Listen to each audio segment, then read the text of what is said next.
Vocês estão conseguindo ver esse PowerPoint?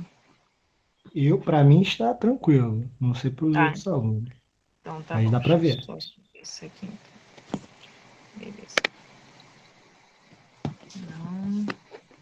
Eu mandei mensagem pro... Gente, boa noite. Eu sou a Luana, professora de Biologia. Desculpa o atraso. Houve uma falta de comunicação aí qualquer e eu achei que era 7 horas. Eu vou começar um módulo com vocês que é bem difícil, metabolismo energético, e depois tem outras aulas mais difíceis ainda. E, infelizmente, a gente tem pouco tempo. Então, eu vou fazer um apanhado geral com o conteúdo todo para apresentar para vocês essa parte, que deveria ser dada em tipo umas 3 aulas, e vou mandar o máximo de material possível para tentar ajudar. Eu coloquei também um estudo dirigido no final para vocês conseguirem... Alô? Estão ouvindo? Sim. Eu vou colocar um estudo dirigido no final para vocês poderem estudar e tal. Tá meio complicado, mas aí eu coloquei contato aqui, tem meu e-mail na apresentação, e essa apresentação eu devo mandar para vocês também, para vocês olharem depois. Metabolismo, né? O que é isso? O metabolismo é uma série de transformações químicas que está presente nos sistemas biológicos. Então, essas transformações, elas servem principalmente para a produção de energia. Mas o metabolismo ele também serve para a produção de uma série de biomoléculas que a gente utiliza para as funções do nosso corpo, que de forma estrutural nós também utilizamos. Então, todas as transformações químicas que acontecem no nosso corpo e que servem para a produção de biomoléculas ou para a produção de energia, nós chamamos de metabolismo. Quando a gente fala de metabolismo energético em específico, a gente está falando do consumo de alimentos e do gasto deles, da produção de energia e do gasto de energia. Às vezes a gente fala assim, o metabolismo da pessoa é lento ou o metabolismo é acelerado. Por quê? Ela tem uma capacidade maior ou menor de gastar energia. Existem pessoas que comem muito, têm um metabolismo acelerado, às vezes nem faz exercício, mas gastam uma quantidade de energia muito grande, mesmo parado. Então, ela tem um gasto de energia basal muito alto, né, que a gente chama de energia basal. Basal por quê? Porque a pessoa está no estado basal, ela não está fazendo nada, está gastando energia. E essa transformação de, energia, de alimentos em energia, ele está acompanhado pela produção de várias biomoléculas, por exemplo, os aminoácidos que compõem as proteínas. Então, existe um ciclo aqui que a gente vai dar uma olhada nele, onde, além da produção de energia, ele participa de uma série de outros processos metabólicos que são importantes para o nosso cotidiano, para a nossa fisiologia, né, para o funcionamento do nosso corpo. Assim como todos os aspectos da biologia, todos os fenômenos que a gente conhece, o metabolismo ele respeita as leis da termodinâmica. O que é isso? As leis da termodinâmica são algumas leis que regem como o universo funciona. E a primeira lei da termodinâmica, ela diz assim, que uma quantidade de energia fornecida, ela vai ser igual a um trabalho realizado. Então, eu nunca vou perder energia. A energia sempre vai servir para produzir alguma coisa. Na maioria das vezes, a gente não consegue usar a energia totalmente para uma coisa só. Então, se eu empurro uma pedra com a minha mão, pode ser que eu não consiga arrastar ela com a minha força. Mas se eu acrescentar a minha outra mão e fizer força com as duas mãos, vocês conseguem entender que eu, na verdade, estou conseguindo empurrar a pedra por causa da força daquela primeira mão junto com a segunda. Então, a força daquela primeira mão não foi desperdiçada. Na verdade, eu estou acrescentando energia para conseguir executar aquele trabalho. Então, toda vez que eu tenho uma quantidade de energia, eu vou ter alguma coisa acontecendo em função daquela energia que foi fornecida. Sempre vou ter uma reação em relação àquilo. Lei da natureza. Um pensador antigo, Lavoisier, ele é o pai da termodinâmica, né? Ele foi o cara que começou esse papo da termodinâmica, ele é o pai da química moderna. E ele dizia assim, que nada se cria nem se destrói, né? Na natureza, tudo se transforma. E aí eu quero mostrar um exemplo para vocês. Eu queimo uma folha de papel, ou seja, eu tenho uma reação química de combustão onde eu queimo uma folha de papel.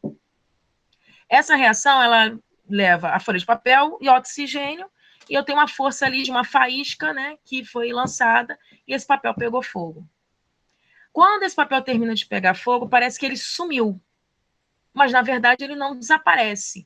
Ele se transforma em cinzas e em gases. Se eu conseguisse juntar todos os gases formados e as cinzas, tudo que sobrou depois da queima desse papel, eu vou ter a mesma quantidade de massa que eu tinha no início. Então, toda vez que eu faço uma transformação química num ambiente, eu vou ter a formação de outros tipos de partículas com o mesmo material que eu iniciei minha reação química.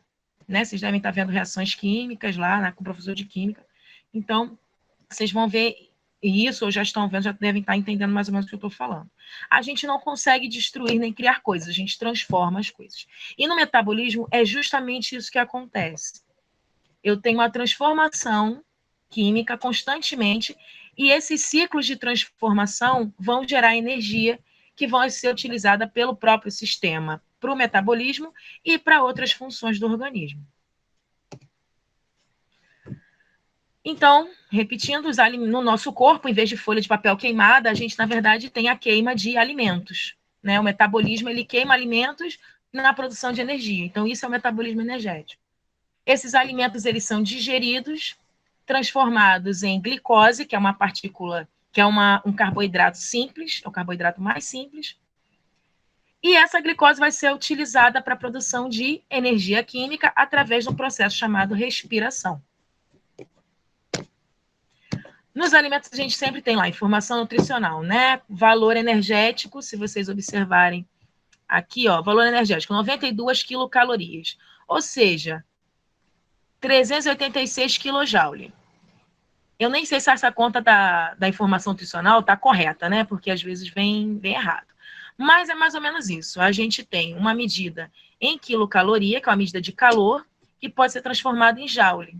E quilojoule, para quem está aí ligado na física, é uma medida de trabalho. Então, energia vai ser igual a trabalho realizado. Tá bom? Então, essas medidas da física, da química e da biologia, a gente utiliza elas em diversos momentos do estudo do metabolismo energético. Mas eu não vou me aprofundar nelas aqui, tá? Só para vocês terem uma noção aqui do que é o metabolismo. E a gente está sempre tentando queimar energia, né? Fazer dieta e fazer exercício para queimar energia, queimar calorias. Vamos falar um pouquinho da glicose, tá? Eu ia colocar mais alguma coisa aqui em cima sobre o carbono e tal. Todo mundo está ligado no que é átomo, carbono, essa parte toda? Alô? Vocês estão em silêncio. Não, tudo bem. Se vocês quiserem abrir o microfone e falar alguma coisa, fiquem à vontade. Aqui é Tele abrir o microfone. Dá para ouvir? Dá. Ah, ok. Pode repetir a pergunta? Eu que perguntei? Ah, sim, se vocês estão ligados no que é carboidrato, glicose, carbono. Ah, sim. Sim, sim. Ah, beleza. Aí vou continuar, que aí eu pulo essa parte. Então, assim, glicose é um carboidrato simples que pode ser obtido através de várias biomoléculas diferentes. Aminoácido, gordura, carboidrato, né, carboidratos mais complexos. E aqui eu botei o desenho da molécula de glicose. A molécula de glicose é, como eu disse, um carboidrato simples, formado de um anel com 6 carbonos, vários oxigênios e hidrogênios agarrados aí, como qualquer molécula orgânica, né? Tem carbono, oxigênio e hidrogênio.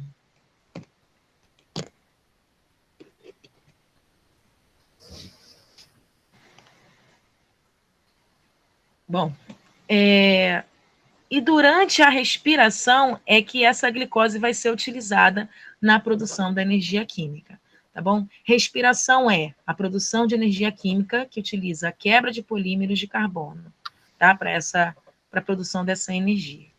Um polímero de carbono que a gente utiliza, a glicose. Temos 2 tipos de respiração, pelo menos, tá? Que a gente vai olhar aqui nessa aula. A respiração anaeróbia, que não utiliza o oxigênio, e ela se inicia com a glicólise, que é a quebra da glicose, e termina na fermentação. Existem outros tipos de respiração anaeróbia, tá? Vários organismos tem detalhes da respiração deles que são um pouquinho diferentes. Então, alguns produzem glicose de uma forma diferente, obtêm energia de uma forma diferente, mas o foco nosso vai ser o que é mais falado. Então, a gente vai falar de respiração anaeróbia, de glicólise e fermentação, e de respiração aeróbia com o uso de oxigênio.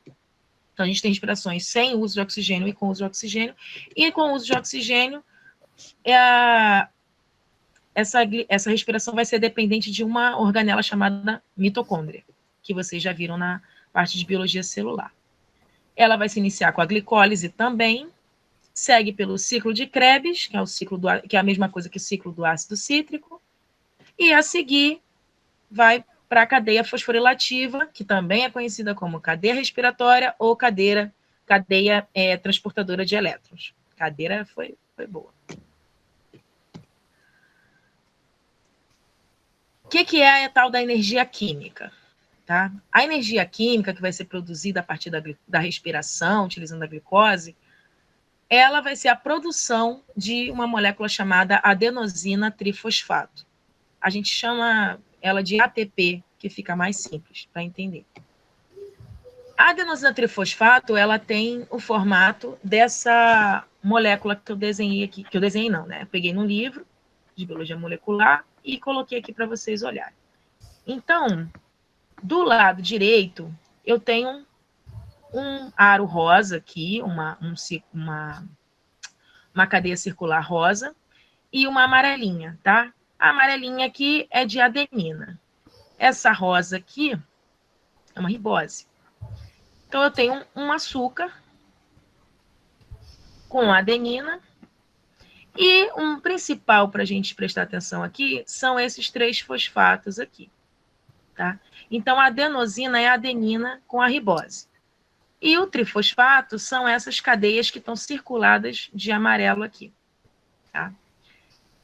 A energia dessa molécula, ela está presente justamente nas ligações entre essas moléculas de fósforo que eu tenho, de fosfato que eu tenho aqui. Então, quando eu quebro uma ligação de fosfato dessa, eu libero energia, tá? Eu libero calor e PI, tá bom? Então, quando a gente tem um processo quando a gente faz um exercício, por exemplo, nós temos um gasto muito grande de ATP para realizar esse exercício, nós gastamos bastante energia. E a gente percebe que o nosso corpo aquece, né?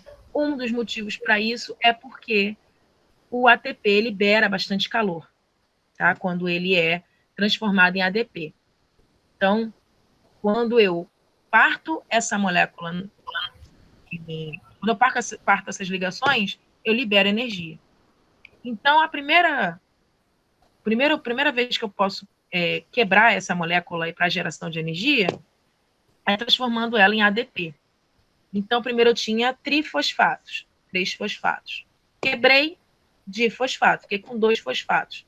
E um PI, que nada mais que nada menos que um fosfato, que um fósforo inorgânico, né? Um fósforo que, na verdade, dificilmente se liga novamente a uma molécula orgânica, tá? Então, eu tenho a liberação de calor e de fósforo. E de água também, tá? Durante a reação também tem liberação de água. Mas esses detalhes a gente também não vai tratar aqui agora. Então, nós temos a quebra do ATP, liberação de energia. E aí sobra a molécula de ADP, de fosfato. O difosfato, ele também tem uma quantidade de energia ali, e ele pode ser quebrado para a produção do monofosfato, da adenosina monofosfato. Mas a adenosina monofosfato, ela só é produzida geralmente em situações onde o corpo necessita desse AMP para fazer sinalização celular. Então, não é uma molécula que que a gente vai tratar durante o estudo do metabolismo energético, tá bom? Ela existe, então está aqui para vocês saberem que existe essa possibilidade de quebra de produção do AMP, mas, na verdade, a gente vai trabalhar com a conversão de ADP em ATP e vice-versa.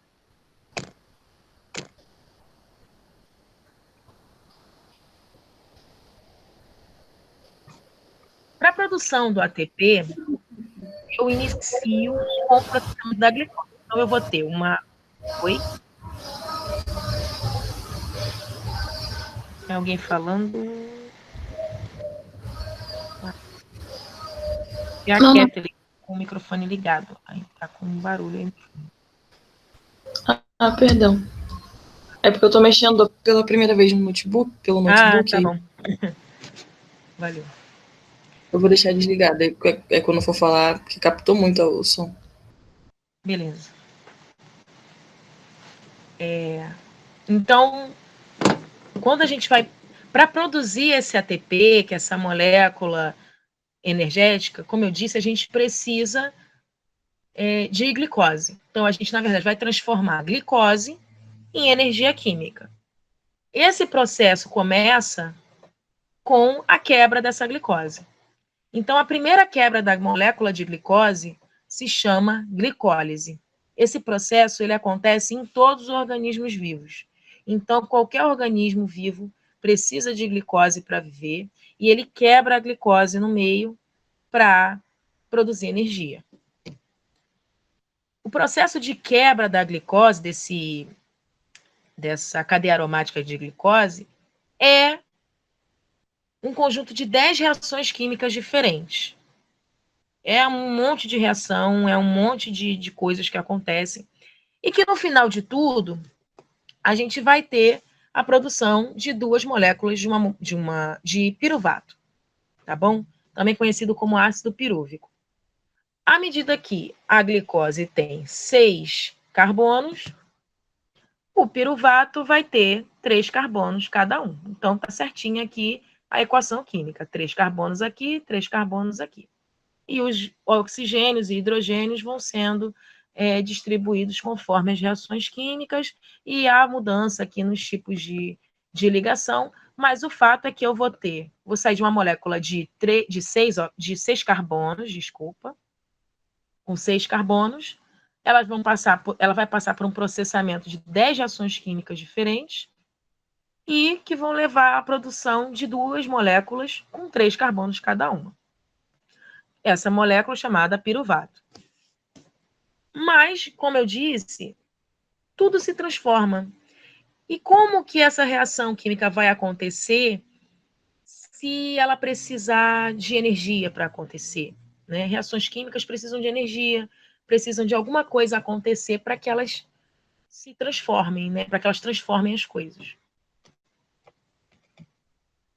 O que acontece é que eu tenho, durante esse processo, né, de quebra da glicose, a produção de 4 ATP, né? Isso aí é o essencial. Então, primeira quebra da glicose, legal. Caramba, já produzi 4 ATPs, 4 moléculas que vão fornecer energia para o meu organismo.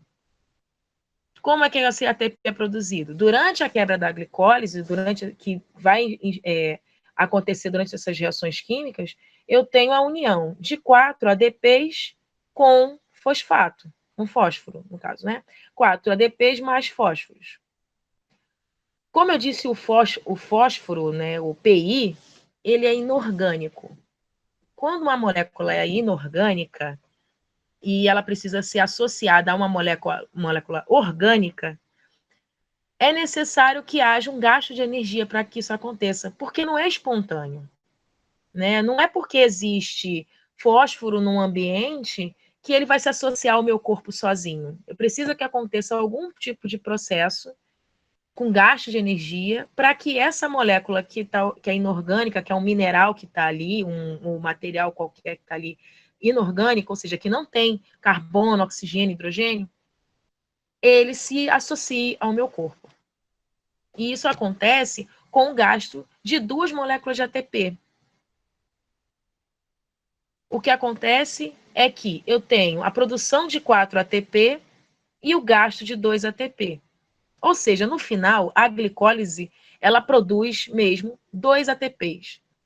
Porque além de eu ter a produção, para produzir eu preciso também gastar. E isso vai acontecer muitas vezes durante os ciclos de respiração. Além do meu gasto de energia, eu preciso dar um destino para os elétrons liberados, trocados durante essas reações.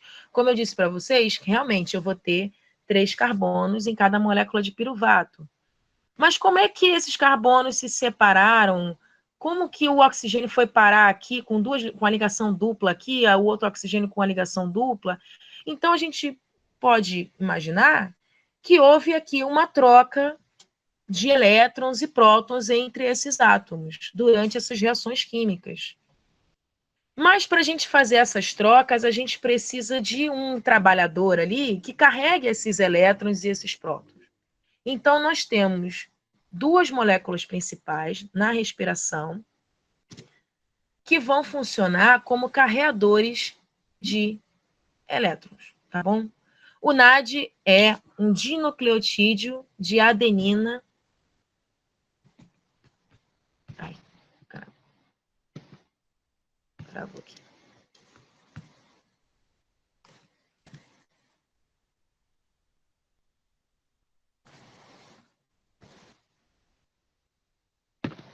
Vou colocar para cima que eu não sei se vocês estão conseguindo ver também. Igual eu, para mim ficou coberto pelo logo aqui da Google. Então, o NAD, quando eu falo NAD, eu estou falando de uma molécula chamada dinucleotídeo de nicotinamida e adenina. Nomes desnecessários. Quando vier no Enem vai estar escrito NAD, FAD, e é só isso. NAD, FAD, ATP, ADP. Tá?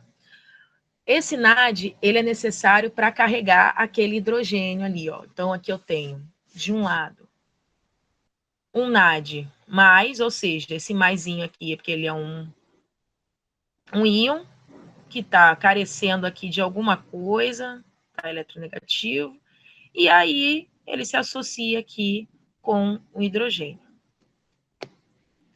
Esse processo de ligação do NAD com o hidrogênio e mais os elétrons que ele vai carregar, a gente chama de um processo de redução. Então, quando eu junto o NAD... Eita, que eu fiz besteira aqui. Quando eu junto o NAD, né, com hidrogênio, se eu juntei com próton, eu também preciso de elétrons, então eu acabo carregando os elétrons também, eu vou ter a formação do NAD reduzido. O contrário dessa reação, que seria a perda desse hidrogênio e, portanto, também dos seus elétrons, é um processo de oxidação. Por isso que a respiração ela está muito associada aos processos de oxirredução. São termos também que vocês podem topar por aí. Então, a oxidação e a redução, quando vocês verem esses termos, eles se tratam na respiração sobre a perda de elétrons, tá? O ganho e perda de elétrons. Durante a nossa respiração, nós temos muita perda, muita troca de elétrons, e esses elétrons, às vezes, se eles ficarem soltos no ambiente, eles podem causar oxidações aleatórias, né? O que a gente chama de dano oxidativo. Então, isso também pode aparecer nas provinhas de vocês, sobre o que é oxidação, sobre o porquê, por exemplo, que se diz que a respiração nos mata, né? O oxigênio nos mata. Porque ele oxida o nosso corpo, ele rouba, durante a respiração, nós temos a perda de... Perda não, mas nós temos muita troca de elétrons e prótons, e esses elétrons, se eles ficarem soltos, eles podem causar danos ao nosso organismo. Um outro tipo de carreador de elétrons que a gente tem no nosso corpo é o dinucleotídeo de flavina e adenina. Esse tipo de nucleotídeo a gente vai encontrar nos organismos que fazem respiração aeróbia, ou seja, com o uso de oxigênio, tá?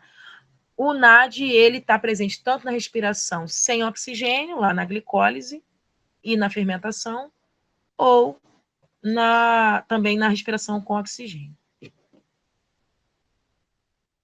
No caso do FAD, acontece algo semelhante, ele está aqui iônico, e vai se associar com hidrogênio e, portanto, com os elétrons também. Se associa com próton, próton puxa elétron, tá? Um vai precisar do outro para formar um FAD-H2, que é a molécula reduzida.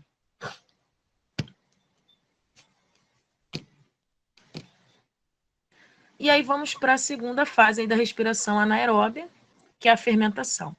A fermentação, ela é um tipo de respiração realizada principalmente por fungos e bactérias, onde ela não necessita de oxigênio, tá?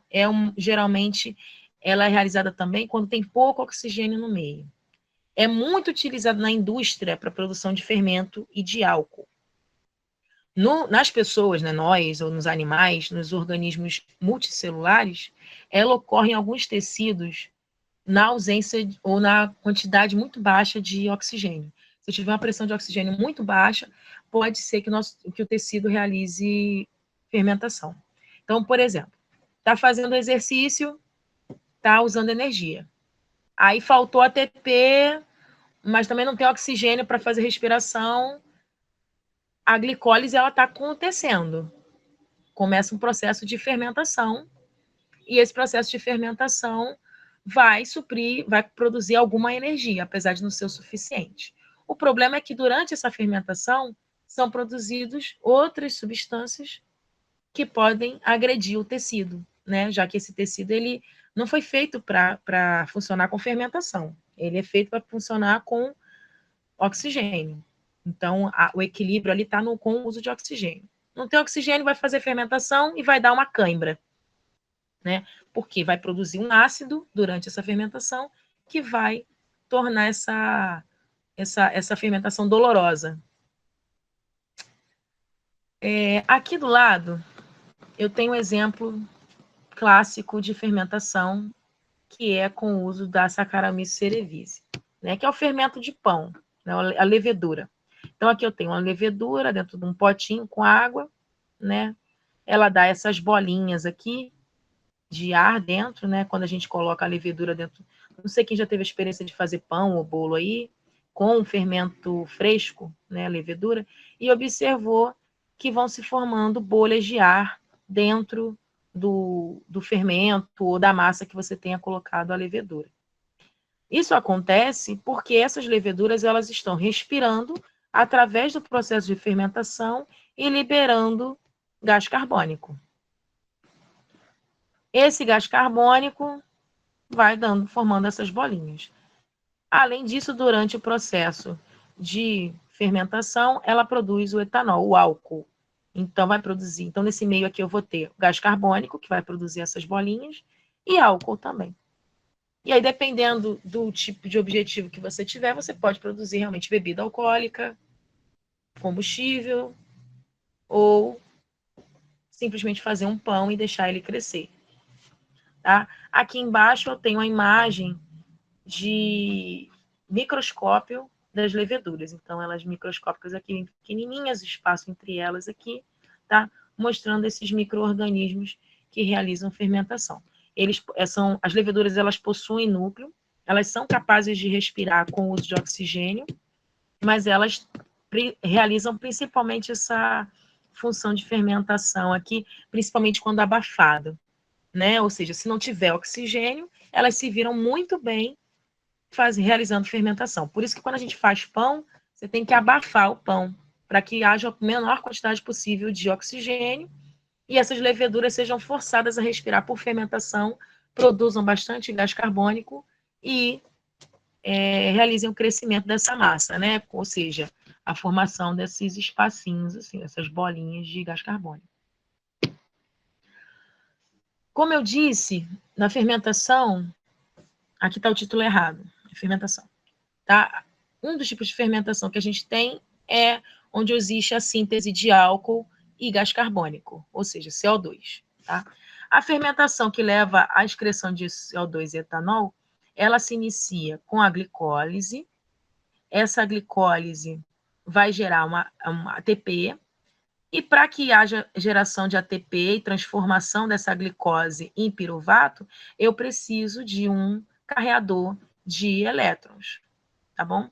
Então, eu preciso que o NAD esteja oxidado para poder pegar os prótons que são liberados durante a glicólise, formando esse NADH aqui.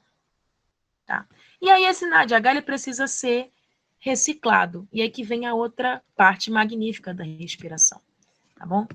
Existe um processo, todo um processo de regeneração desse NAD+, aqui, esse NAD iônico, ou seja, retorno para esse estado onde ele pode funcionar como carreador, onde eu tenho no meio do processo a transformação de acetaldeído em etanol.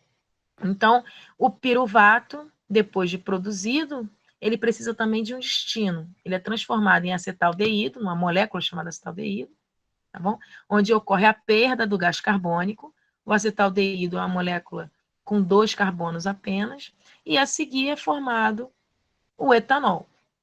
Esse etanol, eta, de 2 carbonos, tá? Ligados por uma ligação simples,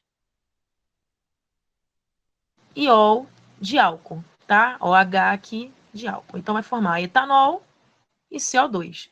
Por que forma CO2 e etanol durante a respiração da levedura? Porque é preciso regenerar o NAD+. Tá? Então, é para isso que a levedura produz CO2 e etanol, para que haja regeneração de NAD. E ela consiga utilizar esse NAD novamente durante o processo de glicólise como captador de elétrons, onde vai, e nessa glicólise é que ela efetivamente produz o ATP. Existe uma outra forma de fermentação, que eu mencionei, onde ocorre a síntese de ácido lático. Eu estou com retorno aqui, de vez em quando eu dou uma gaguejada por causa do meu retorno. Essa fermentação, como eu disse, ela ocorre em bactérias também, mas o caso mais comum, a gente vê citado em livros, eu já vi algumas questões no Enem sobre isso também, falando sobre a cãibra. Então, a cãibra nada mais é que a liberação de ácido lático no músculo, realizando uma queimando ali aquela área, né? Machucando aquela área, faz uma queimadura química ali. Então, como é que esse ácido lático é formado? Quando há uma quantidade baixa de oxigênio e a célula não consegue realizar a respiração com oxigênio, ela vai produzir energia por fermentação. Então, eu tenho produção de ATP, mesmo processo, tenho a oxidação do NAD, tenho a redução do NAD, desculpa, e eu preciso reciclar esse NAD+. Durante, como eu falei, a glicólise, eu tenho a produção do piruvato, e aí o que acontece com esse piruvato? Ele é transformado em lactato, diretamente em lactato, tá bom? E durante essa regeneração, eu tenho a reciclagem do NAD. Então, por que a célula, quando não tem uma quantidade de oxigênio suficiente, produz ácido lactato? Porque ela precisa regenerar esse NAD para produzir mais ATP. Ela precisa, esse NAD tem uma quantidade limitada, né? À medida que a gente vai utilizando o ATP e vai produzindo mais energia, esse NAD ele vai sendo reduzido e eu preciso reciclar ele. Então, o oxigênio, eu vou explicar depois, ele vai ter um papel aí na reciclagem do NAD. Mas quando não tem oxigênio, parte para lactato.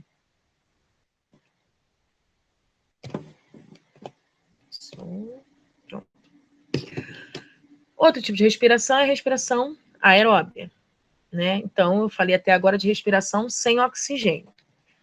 A respiração aeróbia, ela só é possível graças às mitocôndrias, tá? Então, vocês devem ter visto aí a teoria endossômica, onde uma célula grande, aqui eu tenho uma célula em cinza, em verdinho eu tenho as mitocôndrias. Então, teoricamente, essas mitocôndrias, elas começaram a atuar nessas células como parasitas, mas se adaptaram ali de uma forma que começaram a servir para a produção de energia nessas células. Tá? Houve ali a teoria da endossimbiose. Aqui eu tenho uma fotografia de uma mitocôndria. Eu tenho uma escala aqui de 200 nanômetros, para vocês terem noção do tamanho da mitocôndria. Curiosidade aqui, que 1 nanômetro é a mesma coisa que 10 a menos 9 milímetro. Tá? Então, é uma coisinha bem pequenininha mesmo. E aí eu tenho, na mitocôndria, uma membrana interna e uma membrana externa. E essa membrana interna, ela forma cristas, né? Cristas mitocondriais, onde efetivamente ocorre a respiração aeróbica. Então, mais uma vez aqui um esquema, membrana externa, membrana interna, e essa membrana interna forma a matriz mitocondrial, tá?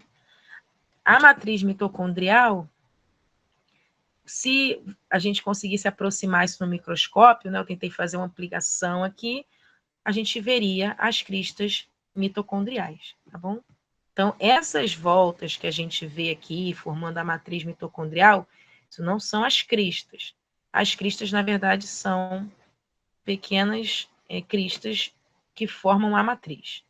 Bom, então, aqui eu tenho um aumento e cristas mitocondriais. E nestas cristas mitocondriais vai ocorrer a respiração, uma das fases de respiração, que eu vou falar mais à frente. Vamos lá.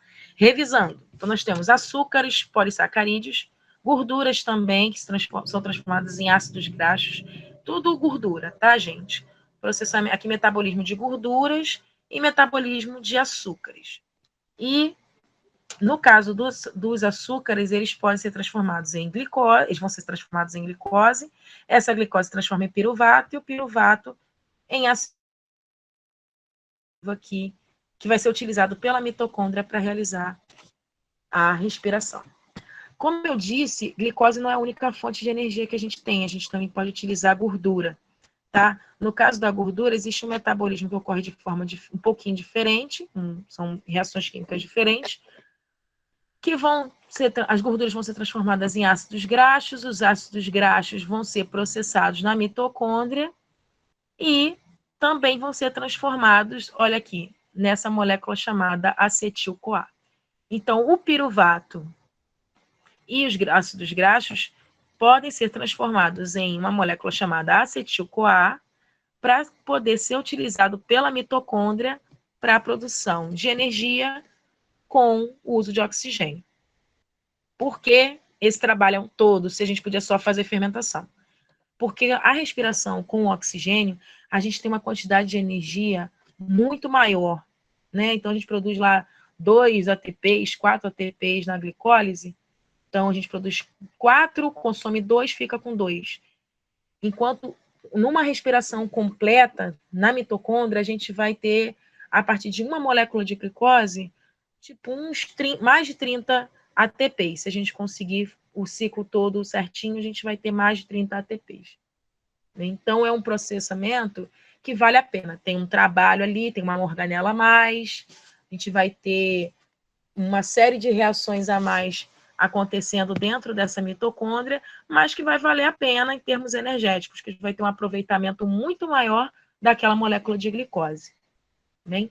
Então, repetindo, como eu comecei falando que os açúcares, né, polissacarídeos, lá, os carboidratos, são transformados em glicose, carboidrato simples. Essa glicose é transformada em piruvato, e na fermentação, na respiração anaeróbica, esse piruvato já é utilizado para a produção de energia e é reciclado, né? Então, muitas vezes se transforma em etanol lá ou lactato. Já na respiração com oxigênio, esse piruvato, ele continua passando por processamento químico, né, por reações químicas, para se transformar em acetil-CoA. E os ácidos graxos, também as gorduras, são um outro tipo de biomolécula que também podem ser transformados em acetil-CoA para geração de energia nas mitocôndrias.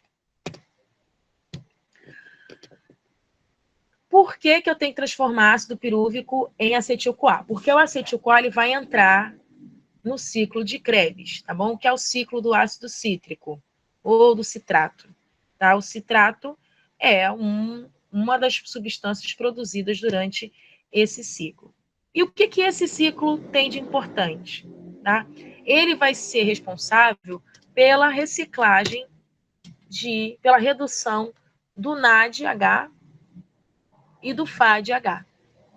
Tá? Então, ele vai realizar a redução dessas moléculas. Então, antes a gente queria fazer a oxidação para eles captarem e tal. Então, aqui eu estou no meio do caminho da respiração aeróbica, onde eu tenho a redução de várias moléculas de NADH ao mesmo tempo. Tá? Então, durante a respiração, eu tenho uma quantidade muito grande, na respiração aeróbica, eu vou ter uma quantidade muito grande de NAD e FAD iônico, e esse ciclo aqui, ele vai reduzir esses NADs e FADs para sua forma, vai colocar eles na forma reduzida, tá bom? Então, essa é a função principal deles na respiração celular. Esse ciclo do ácido cítrico, ele ocorre na matriz mitocondrial, tá bom? Na parte entre as duas membranas, entre a membrana interna e externa da mitocôndria. É um condutor central da respiração celular e está muito associado à produção de aminoácidos. O que isso quer dizer? Basicamente, tudo que passa pelo nosso metabolismo passa por esse ciclo do ácido cítrico. Então, em vários momentos do ciclo, vão haver todas essas etapas, né? São 8 etapas diferentes. Cada etapa dessa representa um conjunto de reações químicas, uma ou duas reações, mais ou menos 2 reações químicas, que vão, no meio do caminho, liberar a produção de aminoácidos, dependendo da necessidade do organismo, tá bom? Então, eu tenho produção de aminoácidos também em várias etapas. Os aminoácidos, lembrando aí que são... Oi? Licença, tem como subir esse escrito que tem em rosa ali embaixo? Tá coberto pelo Google, não tá? Uhum. Tá, peraí. Obrigada. Obrigado, também não estava conseguindo enxergar também.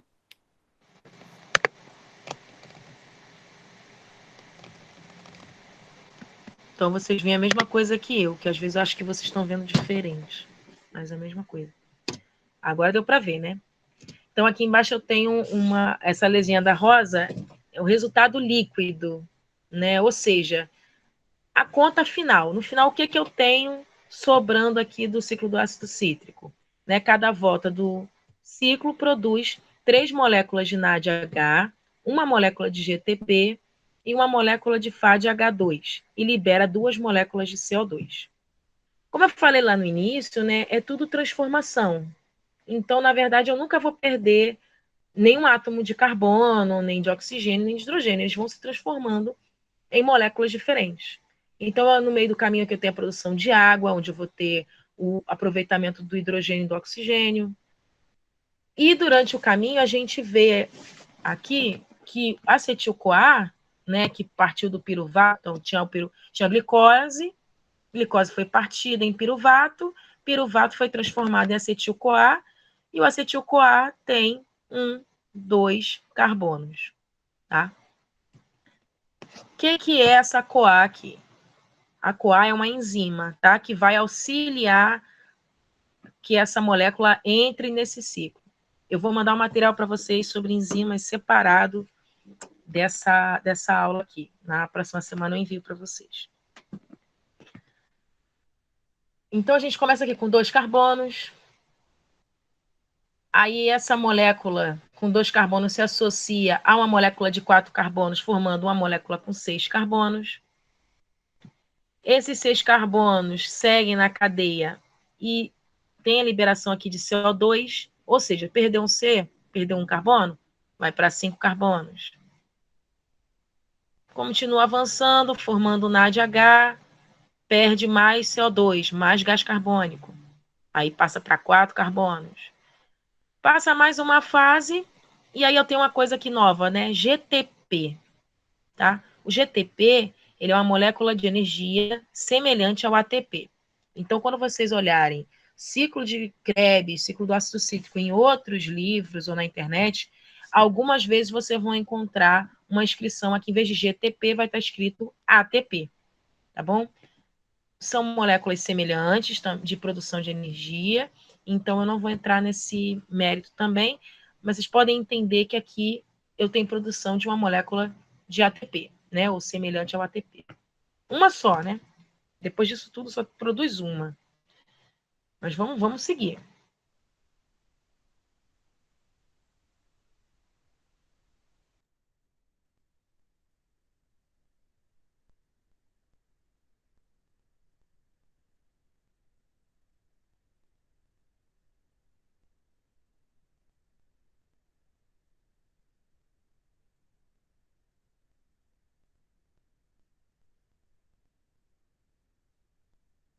E aqui, ó, acetil-CoA e fazer uma reação com formação de citrato, que é uma molécula com 6 carbonos. Tá bem? Então, 4 mais 2, 6. Né?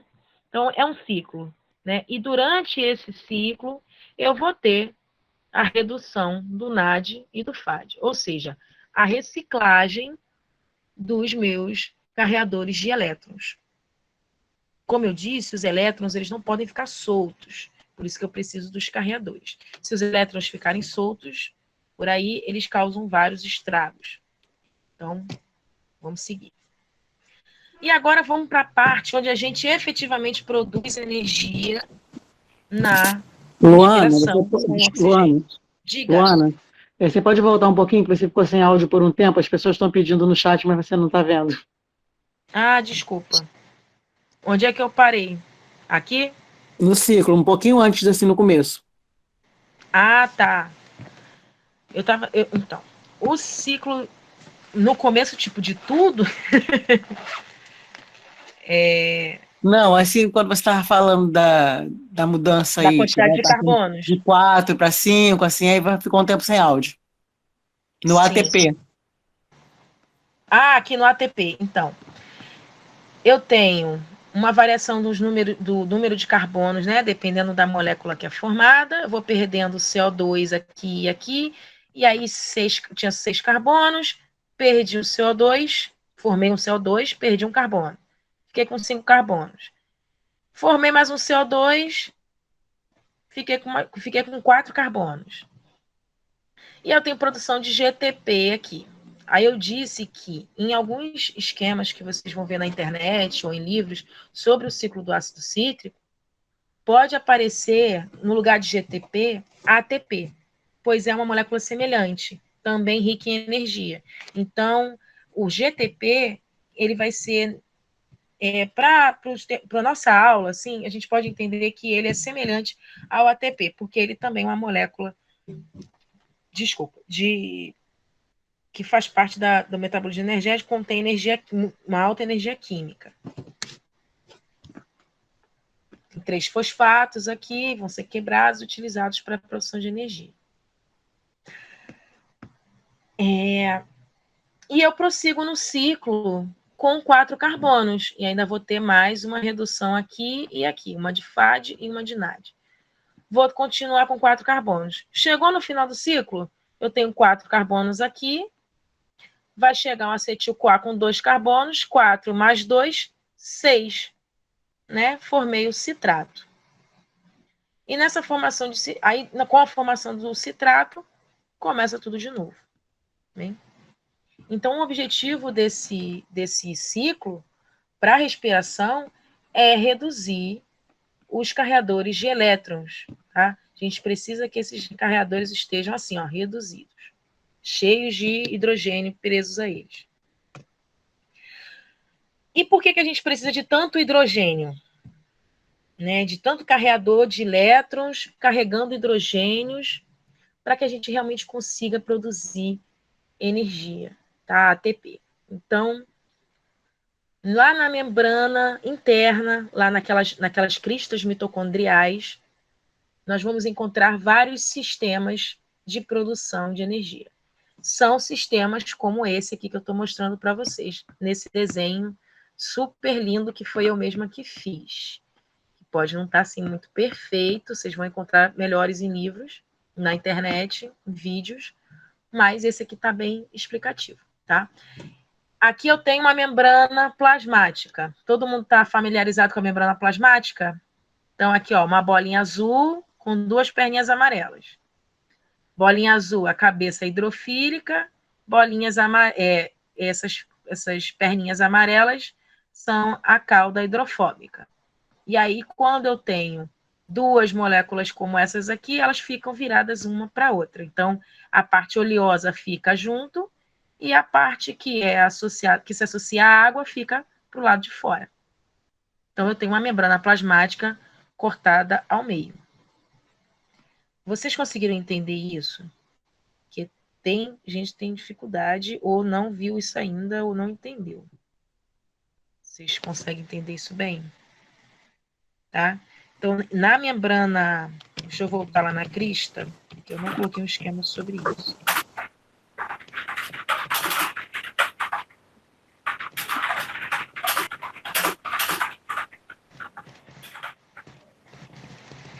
Eu vou lá na mitocôndria, aqui, achei a mitocôndria.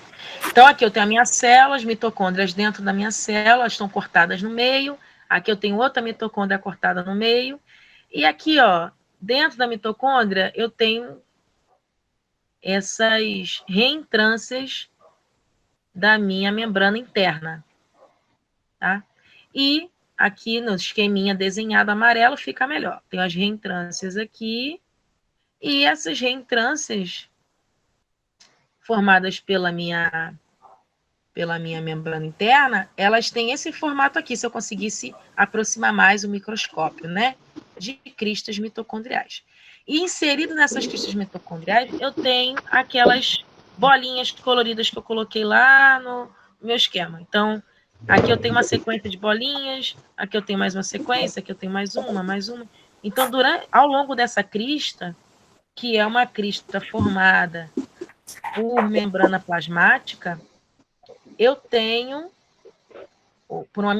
que é membrana plasmática também, eu tenho uma quantidade muito grande daqueles sistemas, repetidamente. Tá? Então, dentro desse sistema aqui, dessa membrana interna, desculpa, eu vou encontrar centenas ou milhares de sistemas como aqueles que eu estou mostrando para vocês, ampliado num esquema muito colorido, que é esse aqui. Esse sistema, né, eu isolei um sistema só, existem vários deles como ele, como repetindo, ao longo da membrana, inseridos nessa membrana interna da mitocôndria. E é um sistema que a gente chama de cadeia respiratória. Tá? A cadeia respiratória, ela vai depender de um gradiente de prótons. Ou seja, eu preciso de uma quantidade bastante grande de prótons em um dos lados da membrana para que uma bomba funcione e produza ATP. Como que isso vai acontecer? Vamos lá. Essas bolinhas coloridas que eu estou falando, que estão inseridas na membrana, que eu tenho uma rosa, né? Aqui eu botei uma laranjinha com uma outra menor laranjinha também. Tem essa azul escuro e tem essa verde. E aqui no final, essa coisa verde, cheia de desenhos aqui, é uma enzima chamada ATP sintase. Tá? Tem o nome dela lá no finalzinho. É uma bomba de ATP, também conhecida como bomba de ATP. Todo esse mecanismo de baixo aqui, ele gira, né? De cima gira também, tudo se mexe, de uma forma que haja a geração de ATP. Então, o ADP vai ser associado a um PI, lá um fósforo, para a produção de ATP. Só que para essa bomba girar, funcionar, ela precisa de uma força que faça com que ela gire, com que ela rotacione. E essa força, ela é fornecida por um gradiente de prótons. Tá bom? Eu estou quase acabando, gente. Tudo começa com aquele NADH mais H+, que foi formado lá no ciclo de Krebs, tá bom? Esse NADH, ele vai ser oxidado pela primeira proteína que tá... Eu coloquei as bolinhas, tá? São proteínas que vão realizar essas reações todas, tá bom? Enzimas que vão realizar essas reações. Vou, como falei, botar material de enzimas. vou só falar aqui rapidamente, as enzimas são proteínas que realizam funções específicas, tá? São proteínas especiais. Então, elas vão realizar reações químicas, são trabalhadores que produzem reações químicas.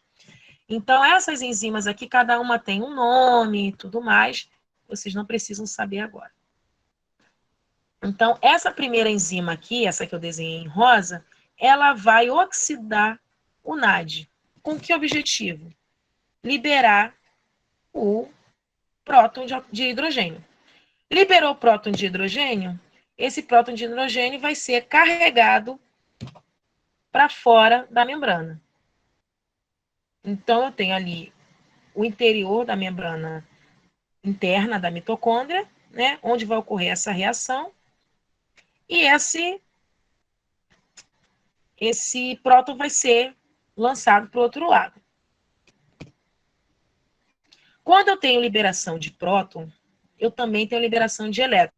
Como eu disse, um acompanha o outro. E esses elétrons também vão ser transportados de uma enzima para outra, de uma enzima pela outra. Então, elas vão transportar os prótons para o lado oposto aqui dessa membrana e vão transportar os elétrons de uma enzima para outra. Quando o elétron passa pela enzima, por esse segundo conjunto de enzimas aqui, esse que eu desenhei em laranja, é preciso que, para que ele prossiga, né, no caminho dele, que ele vai prosseguindo durante toda a cadeia. Para ele prosseguir, ele precisa trocar também trocar elétrons com alguma coisa. E essa coisa vai ser o FAD. É para isso que o FAD serve, para facilitar o transporte de elétrons e também é um carreador de elétrons, tá? Então, ele vai participar da reação. Aqui eu não desenhei a reação toda, mas ele participa da reação com esta enzima de forma a permitir que o elétron prossiga pela cadeia respiratória. Então, o elétron precisa prosseguir também. À medida que esse elétron vai passando pela cadeia respiratória, ele vai ocasionando reações desse tipo, né, de troca, de oxidação, da enzima, de forma a transportar prótons para essa porção externa aqui da membrana. E por aí vai. O elétron vai caminhando pela cadeia e os prótons vão sendo lançados para essa porção externa. Quando há uma quantidade muito grande de prótons nessa região, essa quantidade de prótons muito grande exerce uma força que vai fazer com que ele passe pela bomba de ATP. Tá? Então, a quantidade de prótons tão grande nessa região que força a passagem dos prótons por essa bomba. E essa concentração maior de prótons em em um dos lados da membrana, a fim de promover a passagem dos prótons pela bomba de ATP, é chamado gradiente de prótons. Eu tenho muito próton de um lado, pouco próton do outro, e, portanto, eles vão ser forçados, né, por esse gradiente, que é um gradiente, eu tenho mais aqui e menos aqui, eles vão ser forçados a passar por essa bomba. À medida que eles passam pela bomba, ela se movimenta e produz ATP. Tá bom? Então, acontece, à medida que os prótons passam por dentro dela, ela consegue se mexer, ocorre uma série de reações ali que vão fazer com que um ADP, aqui eu desenho o ADP como uma bolinha azul escura com duas bolinhas de fosfato, né, 2 fosfatos em rosa. Vai ocorrer uma reação para produzir o ATP, ou seja, aqui a adenosina, trifosfato, com 3 fosfatos. Aqui a adenosina com difosfato, 2 fosfatos. Passou o próton, essa bomba consegue ligar um PI, um fósforo, a essa molécula formando o ATP. Só que, como eu disse, nada se perde, tudo se transforma, né? que acontece com esse próton que chegou aqui e com esse elétron que ficou perdido, solto aqui? Eles vão ficar aqui para sempre? Não, eles precisam ter um destino. Porque elétron solto destrói tudo. Né? E os prótons também, por sua vez, não podem ficar soltos ali no meio. Então, o que vai acontecer? Uma reação em que vai acontecer a reação, a associação do oxigênio com o hidrogênio e estes elétrons, né? Essa reação vai precisar de elétrons e vai formar duas moléculas de água, H2O. Por isso que a gente precisa do oxigênio. O oxigênio é o captador final de elétrons da respiração aeróbia. Por quê? Ele, associado aos prótons e aos elétrons, vai formar a água, que é uma molécula inócua, de prejuízo, e que é muito comumente utilizada pelo nosso organismo. Ou seja, não vai causar mal nenhum. O elétron sozinho, ele pode danificar o nosso organismo, mas a água não. Então, os elétrons e os prótons que estão soltos aqui são transformados em água na presença de oxigênio. Tá bem? Então, isso é a cadeia fosforilativa, cadeia de transporte de elétrons, existem vários nomes. Tá? Mas, de fato, esta é a fase da respiração aeróbica onde acontece a maior parte da produção de energia, porque a passagem desses prótons por aqui ocorre de forma rápida, e essa associação, essa ligação do ADP com o fósforo é muito eficiente, tá bom? Então, esse gradiente é necessário para que ocorra essa passagem, essa bomba funcione, e essa bomba ela é muito eficiente na produção de ATP, tá? Os prótons e os elétrons resultantes são transformados em água na presença de oxigênio. E tem mais algumas coisinhas que apareceram, tá? Aqui a legenda mostrando o ADP, tá? Que eu desenhei, e o PI, que é o fósforo. Depois eu vou escrever para vocês que PI é fósforo, em algum lugar aqui, antes de mandar. Então, revisando aqui a respiração, a cadeia respiratória. Deixa eu subir, porque vocês falam que não dá para enxergar. Revisando a cadeia respiratória. Ela depende de um gradiente de prótons, depende de enzimas para funcionar, assim como todos os processos de respiração, da respiração aeróbia e anaeróbia. Ela realiza a oxidação do NADH e do FADH2 para a obtenção dos prótons e necessita do oxigênio como aceptor final de elétrons. A enzima que efetivamente liga o ADP ao PI, ou seja, fabrica o ATP, é a enzima chamada ATP sintase. Eu tenho um videozinho aqui mostrando como que esse gradiente é formado. Esse vídeo é desse projeto Virtual Cell. Eu botei o link na apresentação de slides. E fala sobre gradientes biológicos, que é um fenômeno muito comum na biologia. É muito importante que ocorram os gradientes biológicos, para que as moléculas possam se mover dentro das organelas, enfim, das células, para que haja o transporte de moléculas dentro da célula, tá bom? Então, o gradiente ele vai ser formado pela concentração de uma substância em uma porção do sistema, né? Então, um lado eu tenho muito e do outro eu tenho pouco, então eu vou ter a passagem do lado que tem muito para o lado que tem menos. Tá? Aqui, ela vai utilizar a produção de ATP como exemplo de gradiente, é por isso que eu achei interessante. Eu tenho um esquema muito mais bonito da bomba de sódio de potássio. Vocês estão conseguindo ler a legenda do vídeo? Deixa eu ver aqui. Tem hora que passa muito rápido. Tá. O vídeo passou rápido, né, no caso. É que ele é acelerado mesmo. Vou falar aqui, ó. Aqui ela mostra uma mitocôndria. Bonita mitocôndria. Mostra o interior dessa mitocôndria. Aí eu tenho a membrana externa, a membrana interna. E dentro dessa membrana, inserido na membrana, eu tenho aquele sistema bonito que eu falei. Né? Várias proteínas que vão gerar um gradiente. Ou seja, aqui, ó, do lado de fora, eu tenho representado, em essas bolinhas mais claras, o hidrogênio, os prótons de hidrogênio. Então, eu tenho uma quantidade muito grande de prótons de hidrogênio, que foi, como esse hidrogênio foi parar aqui? Através do trabalho dessas outras enzimas aqui. Tá? Essas enzimas, elas realizaram reações que promoveram, né, a produção desse gradiente, ou seja, colocaram um monte de hidrogênio aqui em cima, nessa região externa da membrana interna da mitocôndria, né? E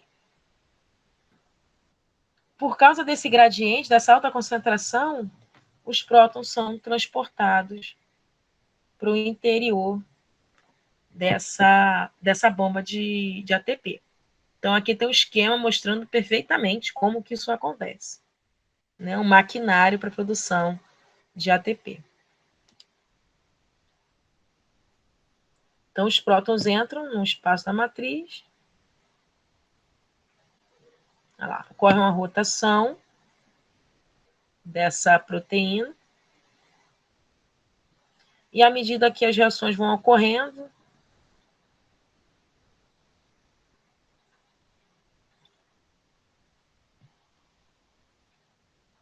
a produção de ATP, a partir de ADP e IPI. Tá? Então, essa proteína consegue fazer essas reações a partir de um gradiente de prótons. Depois eu vou passar esse vídeo para vocês assistirem. Tá? Um videozinho legendado, tem no YouTube, bem tranquilo. Então, respiração é isso, tá bom? A gente terminou. Só que além da respiração, que é a produção de energia para consumo, nós temos organismos na natureza que produzem o próprio alimento, ou seja, que produzem a glicose. E elas produzem a glicose num processo inverso da respiração, que é utilizando ATP para produzir açúcar. Então, a gente falou até agora de pegar uma molécula de açúcar, comer essa molécula vai ser quebrada para produzir ATP para a gente utilizar. Mas existem organismos que são capazes de produzir a glicose. E como é que eles fazem isso? Tá? E que organismos são esses? As plantas. As plantas realizam fotossíntese. Plantas, algas, todos os organismos que possuem clorofila. Clorofila, aquela coisa verde, um pigmento verde que tem função na captação de luz, tá? De radiação solar de comprimento azul, que reflete o verde, né? Tá? Essa coloração verde, e que vai ser capaz de realizar a reação de fotossíntese. Tá? Fotossíntese é a síntese de glicose a partir da radiação solar, da água, do gás carbônico e que ocorre na membrana tilacoide dos cloroplastos. Bom, então, se você pega o seu grãozinho de feijão, colocar ele na água, no algodão, botar na janela, vai nascer um pezinho de feijão. Como que vai crescer um pé de feijão? Né? Como é que ele vai se desenvolver? Primeiro, ele vai se alimentar do que tem na semente. Beleza. E depois, como é que essa planta cresce? Ela produz o próprio alimento. Ela é capaz de se manter sozinha. E como que isso acontece? Ela precisa de radiação solar, precisa de água e precisa de gás carbônico. É esse gás que a gente exala. Então, a gente respira oxigênio e exala gás carbônico. As plantas, elas utilizam o gás carbônico para a produção de glicose. O que é gás carbônico? É uma molécula onde eu tenho um átomo de carbono e 2 átomos de oxigênio. E a glicose é o quê? 6 átomos de carbono. Então, a gente já pode imaginar que a glicose ela vai ser formada através de uma certa forma da montagem de 6 moléculas de carbono, dessas de CO2, realizadas aí pela minha planta, né? E para ela realizar essa ligação e formar essa molécula de glicose, ela com 6 carbonos, ela vai precisar de água e de luz. Tá? A fotossíntese, ela ocorre em 2 fases. Tá?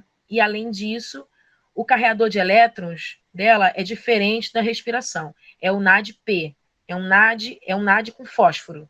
Tá bom? Mas, fora isso, não tem diferença nenhuma. É a mesma situação onde o NAD funciona como um carreador de elétrons. Porque, como eu disse, reações químicas precisam de trocas e o NAD-P vai ser o protagonista aqui nas trocas realizadas durante a fotossíntese. Tá? Aqui embaixo eu tenho uma reação mostrando que eu preciso de 6 moléculas de carbono, 6 moléculas de água, luz, aqui não está escrito mais, precisa de luz, para poder formar uma molécula de glicose mais 6 moléculas de oxigênio. Tá bem? Então, durante a fotossíntese, a planta ela vai produzir glicose, que vai ser o alimento dela, e produz também oxigênio que a gente respira. Né? A gente sempre fala que as plantas produzem oxigênio. Como? Durante a fotossíntese. É um resíduo da fotossíntese. Vamos lá olhar a planta por dentro, tá? Passar as animações. Aqui eu tenho um microscópio e uma folha, tá? A pessoa que tirou uma camada, um pedacinho bem pequeno aqui da folha, colocou no microscópio e foi lá dar uma olhadinha. Aqui é um olho, tá, gente? Não sei se vocês conseguem ver. Tem um olho aqui. Olhando no microscópio, ela vai ver algo parecido com isso aqui. A gente aumenta umas 400 vezes e consegue enxergar essa imagem aqui. Então, eu tenho células vegetais, tá? Cada um desses hexágonos aqui é uma célula vegetal. Células vegetais, elas têm esse formato mais geométrico, né? Assim, mais quadradinho, vamos dizer, mas na verdade é um hexágono aqui, né? Tem umas quinas e tal. Tem um formato diferente das células dos animais que têm um formato mais arredondado. Dentro dessas células eu tenho essas coisinhas, essas bolinhas verdes. Tá? Aqui no esquema, eu tenho um esquema da célula vegetal. Então, eu tenho uma parede aqui e dentro eu tenho umas coisinhas verdes também aqui. Aqui está cortado e aqui está inteiro. Tem as bolinhas verdes. Essas bolinhas verdes são os cloroplastos. E é dentro do cloroplasto que eu vou encontrar a clorofila, que é o meu pigmento verde e que vai ajudar na minha fotossíntese. Aqui eu tenho a imagem, mais uma vez, da célula com os cloroplastos, vários cloroplastos. Aí eu isolei um cloroplasto aqui, né, nessa imagem do livro também, isolei um cloroplasto e olhei ele em maior aumento ainda, tá? O cloroplasto ele tem esse formato semelhante ao da mitocôndria, tá? Tem membrana externa, membrana interna, e aqui ainda tenho os tilacoides, tá bom? O tilacoide formam essas estruturas aqui. A membrana tilacoide forma essas estruturas aqui que vocês estão vendo, que eu não vou colocar nome nelas também. Todos têm nome, tá? Tudo tem nome, mas a gente não precisa entrar nesse mérito agora também, não. Tá? Então, eu tenho a membrana tilacoide, onde vai ocorrer a fotossíntese. A membrana tilacoide é a membrana do cloroplasto, onde eu encontro clorofila, tá? Que é parte verde mesmo. Como eu disse, a fotossíntese ocorre em 2 fases, que a gente chama de fase clara e fase escura. O que é a fase clara? Né? Obviamente, é a fase que precisa de luz. Então, é a fase que se inicia com a incidência de luz. A luz do sol, a radiação solar, ela incide lá na clorofila, lá na membrana tilacoide, e ocorre uma reação tal em que eu tenho a produção de ATP e a reciclagem do meu NADPH. Então, a fase clara, a coisa mais importante que acontece nela é a reciclagem do NADPH. Então, eu tenho um NADP oxidado que precisa ser reduzido. Então, eu tenho reciclagem do NADPH. Igual lá na mitocôndria, no ciclo de Krebs, eu tenho a reciclagem do NADPH, do NADH e do FADH. E aqui no meu cloroplasto, eu tenho uma fase clara onde vai ocorrer também uma reciclagem do meu carreador de elétrons. Então, sempre pensando troca, né? Se eu dou alguma coisa, eu tenho que oferecer alguma coisa. Se eu ganho alguma coisa, eu tenho que oferecer alguma coisa também. Então, eu sempre vou ter troca de prótons e elétrons. Então, o objetivo da fase clara é reciclar esse NADPH para que ele seja utilizado na fase escura, que é onde efetivamente vai ter a produção de açúcar. Na fase clara, eu utilizo a água na reação de reciclagem do NADH. Nesse processo, eu tenho síntese de ATP também e liberação de oxigênio. Esse oxigênio, ele vem da água. Então, eu preciso de água. Mais uma vez, vai ocorrer o hidrogênio que está na água vai ser transferido aqui, ó, para o H. Ó, o H aqui. Tá? Um hidrogênio vai vir para cá e o oxigênio vai embora. Aqui, no caso aqui, para produzir O2, eu preciso de 2 moléculas de água, né? Que aqui eu tenho, nesse desenho, eu tenho um oxigênio só aqui, H2O, um O só. Aí eu saio aqui com O2, que é gás oxigênio. Então, eu já posso deduzir. Eu preciso, na verdade, de 2 moléculas de água para esse processo aqui produzir gás oxigênio. E aí, produzir gás oxigênio não é um objetivo, na verdade, né? A planta, ela não quer produzir oxigênio. O que ela quer mesmo é reciclar NADPH e produzir ATP, produzir energia. Esse ATP, essa energia e esse NADPH vão para o ciclo de Calvin, tá? Um outro ciclo com várias etapas, que eu não vou colocar aqui, não precisa, mas é um ciclo com muitas etapas, mais etapas do que o ciclo do ciclo de Krebs, ou tantas quantas o ciclo de Krebs, onde eu vou utilizar o CO2 para a produção de açúcar. Então, eu vou, depois de várias reações seguidas, utilizando o NADPH como carreador de elétrons, de elétrons, eu vou produzir açúcar, ou seja, a glicose, uma molécula com 6 carbonos, unindo 6 moléculas de carbono lá do gás carbônico. Tá? Então, a minha planta, ela vai absorver gás carbônico e liberar oxigênio. Como? O oxigênio é produzido a partir da água na fase clara, onde eu tenho reciclagem de carreadores de elétrons, que vão ser utilizados no ciclo de Calvin. O CO2 vai ser utilizado para a produção de açúcar nesse ciclo de Calvin, que também vai utilizar esses elétrons aqui que foram trazidos aí pelo NADPH. Bom, não é fácil, tá? Não é fácil. Não é fácil de entender, é muito conteúdo, mas eu acho que o básico do básico vocês vão levar numa boa, porque tem bastante esquema aqui na apresentação. Tá? Na fase escura, ainda vale a pena dizer que, claro, né, fase escura ou ciclo de Calvin é a mesma coisa. E esse ciclo, na verdade, ele é realizado por uma única enzima. Não por uma única enzima, mas ele segue por uma... Com a montagem dessa molécula de açúcar, ela é realizada por uma enzima com um nome muito longo, que pode ser abreviado como rubisco.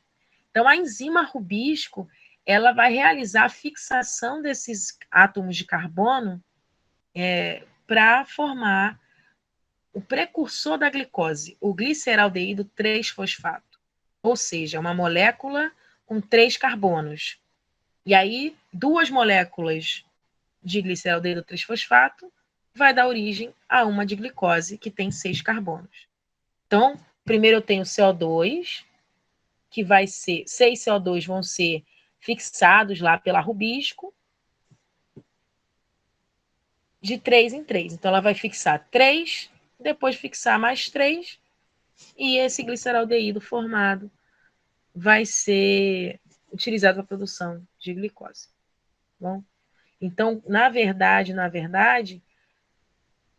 a glicose ela é formada a partir da rubisco, tá? E não do CO2 em si. Tá? A rubisco ela vai pegando o CO2 para completar o ciclo. Deixa isso para lá, estou explicando demais. Revisando, fase clara da fotossíntese, a gente tem a quebra da água pela luz. Então, é uma reação de fotólise. A luz é capaz de quebrar a água, tá bom, gente? A luz quebra a água e o hidrogênio que sobra dessa reação é utilizado para reduzir, reciclar esse NADPH, o carreador de elétrons.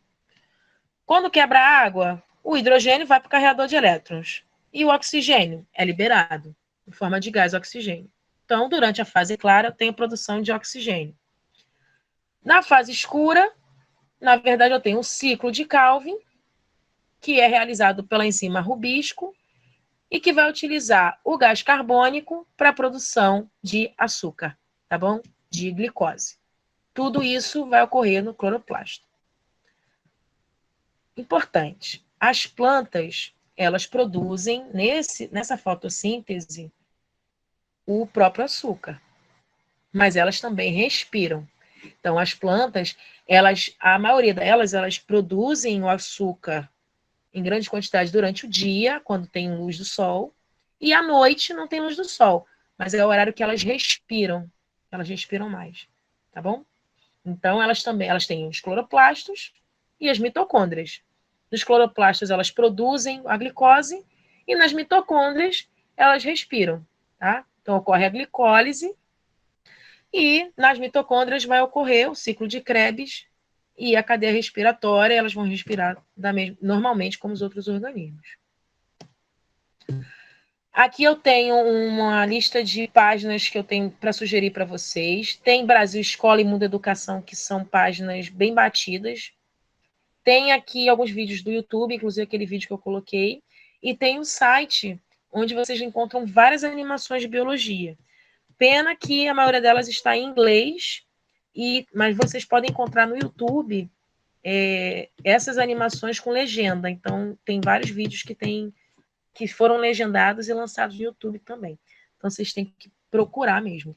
Mas esses sites aqui, nesse site vocês vão conseguir encontrar bastante material sobre o que a gente conversou hoje, sobre o básico do que vocês precisam saber, assim, para esse momento da vida de vocês. E vou repetir, Brasil Escola e Mundo Educação são sites batidos, mas eles têm o que vocês precisam saber, sabe? Não adianta fuçar muita coisa além disso. Vocês precisam entender primeiro o básico que está ali e tal, depois vai avançando. Eu coloquei umas questões de revisão aqui, que na verdade vão servir como um estudo dirigido, para vocês tentarem organizar os conhecimentos que eu tentei passar para vocês hoje, tá? Então, tem algumas... Na verdade, não são bem questões, são questões, mas são questões bem técnicas que eu insisto que vocês tentem fazer, assim, procurem fazer, porque vai estimular que vocês pesquisem e estudem o que a gente falou hoje, o que eu, na verdade, falei hoje. Falei pra caramba, tá bom? Se tiver dúvida, pode mandar e-mail, e eu mandei um e-mail para todos vocês hoje com o meu telefone de WhatsApp. Tá bom? Vou mandar a apresentação de slides toda, porque eu acho que a aula é muito curta, vocês têm que ter esse material. Tá bom? Tem algum slide, assim, alguma coisa que ficou muito no ar, ou então essa parte toda de carregadores de elétrons, que ficou muito, muito ruim de entender, quer que eu repita? Dá tempo ainda, eu acho que, não sei se vai até, se já passou do horário, que eu achei que era das 7 às 8h30, mas acho que é das 6h30 às 8.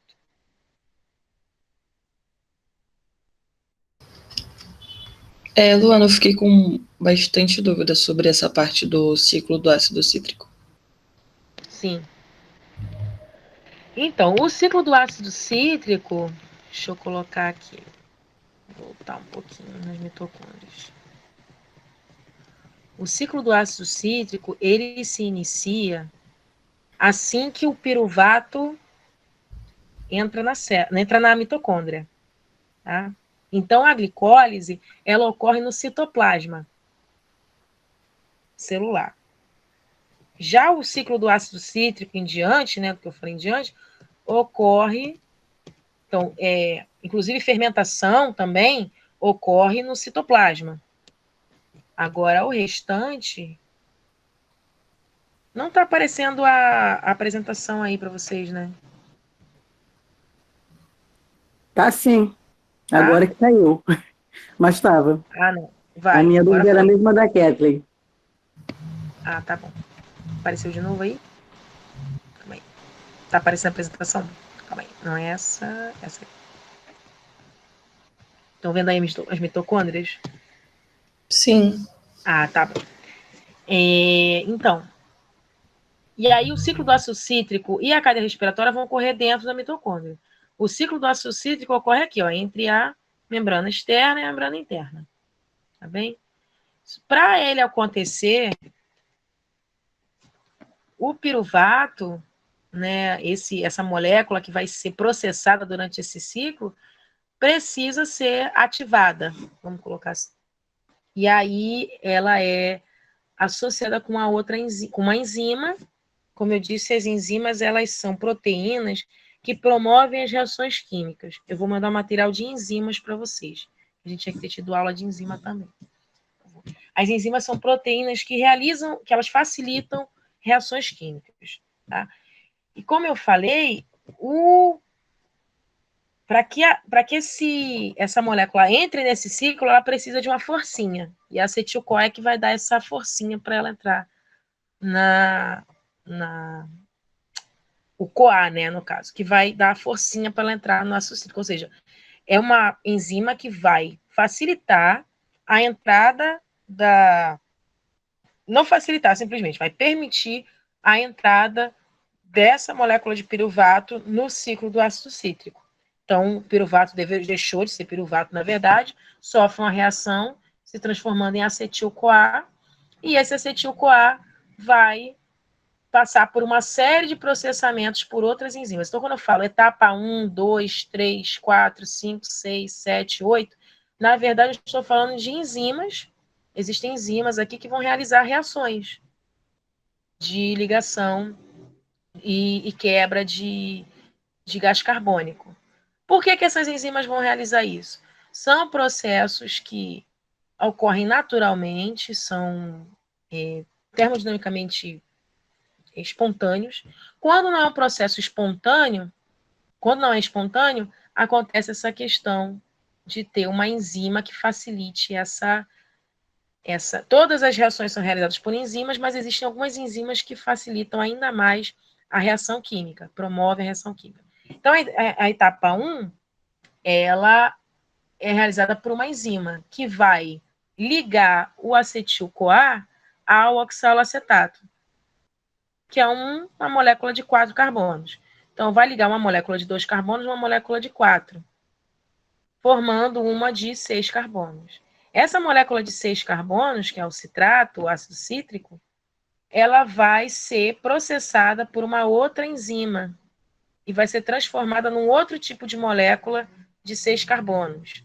Essa de 6 carbonos tem outros nomes, tá? Todos têm nome, tudo tem nome, mas não precisa a gente saber tudo agora. Essa de 6 carbonos vai ser transformada para poder acontecer um processo mais espontâneo, que seja mais fácil de acontecer. Então, essas enzimas vão facilitando essas reações e vai ocorrer aqui a primeira redução de NAD, né? Transformação do NAD em NADH. Só que nesse processo vai se perder uma molécula de carbono na forma de gás carbônico. E aí o oxigênio carrega lá o carbono embora, vai embora, ficam só 5 carbonos. E por aí vai. Então há uma perda aqui de carbono de novo para redução de um outro NAD, e aí ficam 4 carbonos. No meio desse processo, né, entre essa formação de uma molécula de 4 carbonos até a formação lá do oxalacetato, que vai começar tudo de novo, ainda ocorre, através da atuação das enzimas que estão aqui no meio, a produção de um ATP e a redução de outras moléculas de FAD e de NAD. Tá? Então, o objetivo central desse ciclo para a respiração é reciclagem dos carreadores de elétrons. Tá? Coloquei aqui redução química, a redução dos carreadores de elétrons. Tá? Para que eles peguem. Então, o objetivo aqui é conseguir o máximo possível de hidrogênio para alimentar aquele gradiente de prótons que está acontecendo aqui. Então, eu tenho hidrogênio aqui, cheguei com hidrogênio, consigo usar esse hidrogênio para alimentar o meu gradiente de prótons, tá? Aqui o NAD reduzido veio lá do ciclo de Krebs e agora esse NAD aqui vai ser processado pela essa enzima aqui, vai ser arrancado esse próton e esse próton vai ser lançado para essa parte externa da membrana interna da mitocôndria para realizar aqui a formação daquele gradiente de prótons. Então, o objetivo mesmo é formar o gradiente de prótons. Onde é que eu consigo esses prótons? No ciclo de Krebs. Tá?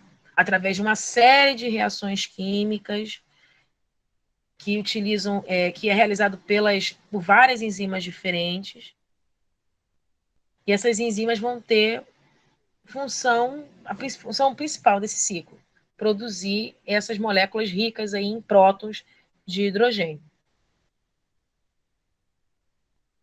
No ciclo do ácido cítrico, além disso, ocorrem muitas outras coisas que a gente não estuda aqui nesse módulo. Então, esse ciclo ele vai ter outras funções, mas na respiração é isso que ele faz, tá bem? Então, o objetivo é colocar prótons aqui na cadeia respiratória. Tá? Esse processo, como acontece na mitocôndria, só ocorre em organismos eucariotos. Né? Porque os eucariotos são os organismos que têm núcleo e mitocôndrias. Os procariotos não têm mitocôndrias, então todos eles respiram por fermentação. Então não tem ciclo de Krebs, não tem cadeia fosforilativa, cadeia respiratória. Bem? E eles conseguem, aí, no caso da fermentação, voltando lá no início, é só piruvato. Chegou no piruvato, tudo de novo, né? Então, ATP, reações, tá?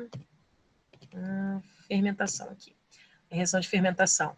Na reação de fermentação, depois que eu chego a piruvato, eu transformo o piruvato em CO2 e etanol.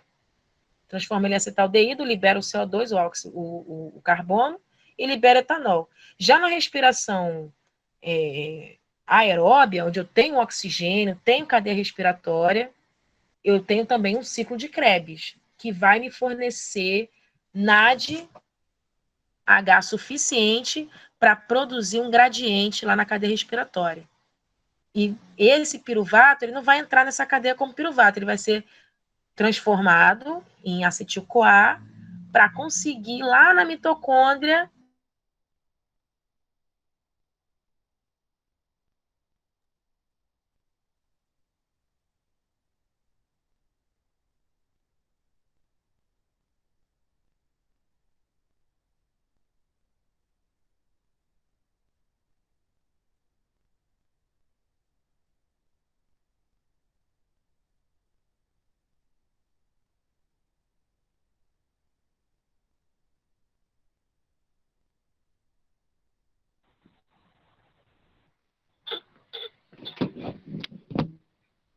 Alô? Você estava sem áudio de novo. Não, eu ouvi aqui quando eu fiquei sem áudio, mas é isso. Aí melhorou a explicação sobre o ácido cítrico? Melhorou, mas é bastante confuso. Não, é um pouco confuso, mas assim, existem alguns pontos chaves que a gente precisa pegar, sabe? Qual é o objetivo disso, tá? Então, na respiração, ciclo de Krebs, vocês têm que saber que o objetivo é pegar hidrogênio. Tem que ter hidrogênio para levar para a cadeia respiratória. Então, durante o ciclo de Krebs, acontece uma centena de coisas, mas para a respiração, o importante é o quê? Que o NAD e o FAD levem o hidrogênio para a cadeia respiratória. E esse hidrogênio vai gerar um gradiente, ou seja, uma força que vai estimular o funcionamento da bomba de ATP. É uma bomba que produz ATP, uma bomba biológica que produz ATP. tá bom? Então, é um conjunto de proteínas, na verdade, que, de acordo com a passagem desses prótons de hidrogênio, na verdade, eles vão passar por aqui, né? Por esse canalzinho, igual a gente viu no vídeo. Através dessa passagem aqui, essa bomba ela é estimulada a associar uma molécula de fósforo no ADP e produzir ATP. Vai produzindo ATP. Então, o foco é esse. Ciclo de Krebs, mais uma vez. O objetivo é produzir NADH e FADH, tá? Reduzir os carreadores de elétrons. E a gente falar carreador de elétrons, quem carrega elétron também carrega próton, tá? Então, o nome é carreador de elétron, mas eles carregam prótons, né? Carregam o hidrogênio. Como eu falei, próton está associado ao elétron. Perdeu o próton, perde elétron também. Por isso que cadeia transportadora de elétrons, também um outro nome dessa cadeia. Então, eu tenho aqui, na reação da primeira enzima, uma quebra do NADH, ele é oxidado, libera o hidrogênio, e esse hidrogênio vai sendo lançado para a parte externa da membrana. Os elétrons também ficam soltos. Perdeu o próton, o elétron não tem mais o que fazer, fica solto? Não, ele vai ser transportado pela essa cadeia. À medida que o elétron vai passando pelas enzimas, elas precisam trocar prótons e elétrons. Para que os elétrons sigam, né, por essa cadeia, ela precisa trocar prótons. Né? Precisa ter um mecanismo de compensação, de compensação química. E aí a gente vai ter as reações seguintes, né, com o uso aqui do FAD, e a seguir o transporte, continua aí o transporte de prótons. Tá bom? Então, nessas duas últimas aqui, a própria passagem de elétrons vai estimular o transporte de prótons. Então, o objetivo dessa cadeia aqui, dessa porção da cadeia aqui, é produzir um gradiente de prótons. Então, isso que a gente tem que focar. O que eu preciso aqui? Preciso de prótons de hidrogênio. Muitos prótons de hidrogênio, uma concentração alta, para que haja um gradiente, ou seja, que essa quantidade grande de prótons estimule a passagem desses mesmos prótons pela minha bomba. É como se fosse o combustível para essa bomba produzir ATP. E esse ATP vai ser utilizado para realizar várias funções no nosso corpo. Tá? O movimento muscular ele só é possível com uma quantidade grande de ATP. Todas as funções do nosso corpo, tudo que a gente precisa de energia para fazer, de pensar a fazer exercício, a gente utiliza ATP. Chegou no final da respiração, sobrou elétron e sobrou próton. E esses prótons e elétrons vão ser associados, claro, tem uma enzima que realiza isso também, vão se associar ao oxigênio e formar água. Tá? Aliás, me desculpa, eu não sei se tem uma enzima que faz isso ou se é um processo espontâneo, e aí eu não me recordo agora.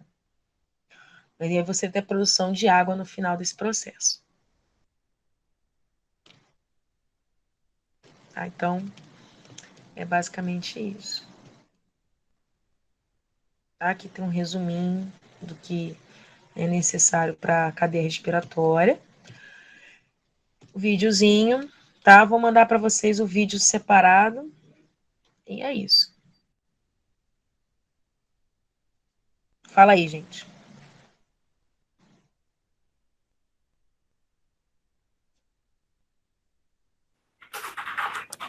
O conteúdo, eu não sei se é porque eu estou muito desatualizada, eu achei muita coisa. É bastante coisa. Assim, eu prefiro dar muita coisa do que dar coisa faltando. Não, beleza. A gente depois. É bom que você tem um norte para seguir, se for estudar, né? Tipo assim, depois da sua aula. Senão a gente fica perdido. Mas eu estou muito desatualizado, eu achei coisa dessa e fiquei muito confusa. Mas A aula foi bem produtiva. É. Apesar de eu estar confuso.